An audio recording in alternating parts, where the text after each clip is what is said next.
Later in the project, we added some AI to the level, Little Resistance, a second level in the game, which had Japanese soldiers looking dazed after a rocket strike on their defensive line. These guys sort of stumbled around, and every time someone saw those animations, they mentioned how they look like zombies. What I just read to you was one of the first times zombies had ever came up in the development of a Call of Duty game. This goes back to a blog post written by Jesse Snyder in the year 2008, released on November 11th, the day that Call of Duty World at War had came out. In this blog post, he chronicles the history of Nach der Untoten, how it just went from a very crazy idea they had in the studio to actually becoming a full-fledged game mode. It's a really fascinating read, and I do recommend you check it out. Any zombie fan would appreciate and love to know how the creation of Nach der Untoten, this very map that you're watching right now, came to be. Because originally, zombies in a Call of Duty game sounded outlandish. I mean, now it sounds like a given, but back then, you're talking about a very serious World War II shooter. Why would zombies be in it? It's a great read. I do recommend you check it out. The reason I bring this up is because of a recent tweet by Jesse Snyder on Twitter. He says, "Hey, at Charlie L. Hall and at Polygon, just read your article about zombies mode. Unfortunately, the folks at Treyarch have tried to retcon this multiple times. The real story behind the creation of the zombies mode is here." Then he links to his article. Do we need to get Jimmy Zielinski involved? At which point, Jimmy Zielinski then tweets somebody at Treyarch and says, "Oops," with a link to the article. We also have another reply from Jimmy Zielinski that says, "Indeed, alas, those who hold the pen rewrite the history." And then Jesse says, "Did you even read the article? The worst revisionist history on zombies yet. No offense to Polygon, you're just doing your job and writing what they tell you, but please do a bit more research next time." You can even see JD 2020, the former Treyarch community manager, jumping in on the action with a reaction gif, watching all of this action unfold. And it's interesting. It begs the question, is there some deep, secret cover-up conspiracy from Treyarch? Some Pepe Sylvia level kind of conspiracy? You want to talk about stress? You want to talk about stress? Okay? I've stumbled onto a major company conspiracy, Mac. How about that for stress? What the hell are you talking about? This company is being bled like a stuffed pig, Mac, and I got a paper trail to prove it. Check this out. Take a look at this. Jesus Christ, that right there is the... I mean, the kind of thing that we would see on YouTube in a top 10 conspiracy theory cover-ups by the US government sort of thing. Maybe. I don't know. It's definitely interesting, and I thought I would bring it up today to talk about.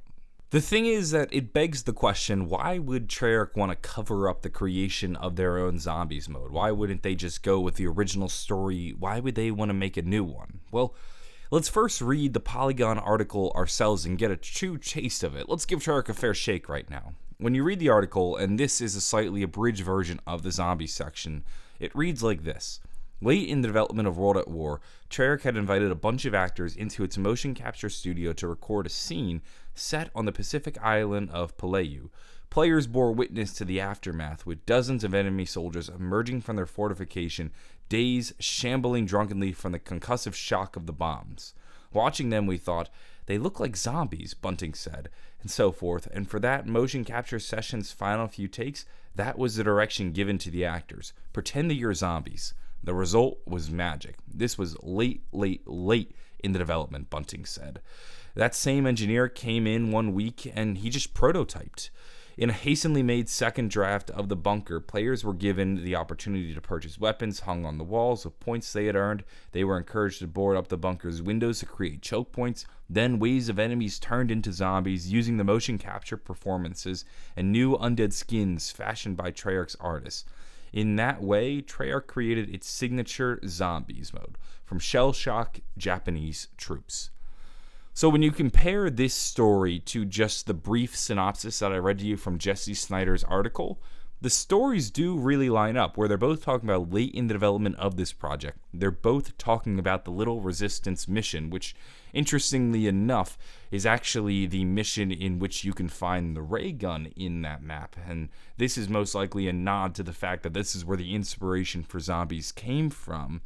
They're both talking about the way the zombies move, the way they had captured that motion, how their stumble almost made them look like a zombie. I mean, the stories corroborate really well. And the way I kind of look at this is that I don't think it's necessarily some big Treyarch conspiracy theory to cover up who the actual creator of zombies is, as if they want to keep this under wraps. I think what it is that they were just speaking more generally, more broadly. I mean, this is something that happened almost a decade ago. A decade this November actually will be the 10-year anniversary of Nacht der Untoten, and I would imagine is that as they were telling the story, they weren't going into super great detail about the names, rather just speaking in general terms, such as in this situation where they said, people were saying it kind of looked like zombies, and then an engineer came in and prototyped it.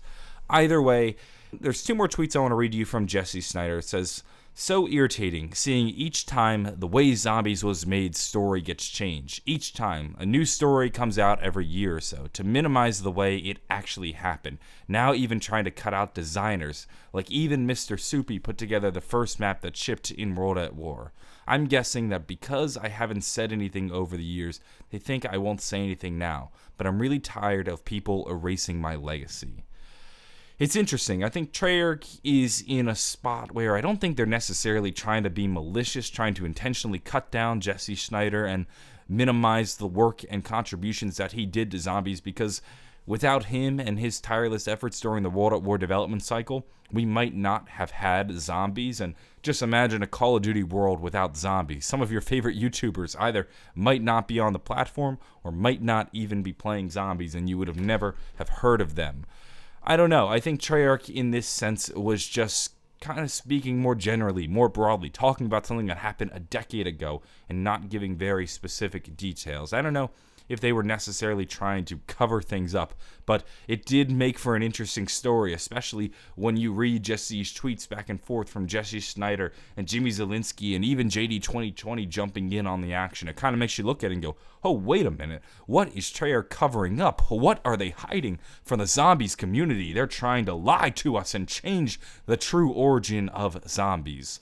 I don't know if it was necessarily that. I don't think Treyarch would do that, but this is the world of game development. I mean, Treyarch is a massive studio with several hundred employees, and there's lots of turnover within that studio, I would assume, too. I mean, sometimes when you work for some of these big companies, you are just a small cog in a big machine pumping out this AAA title, and it's just kind of how the gaming industry works sometimes. It's interesting like that.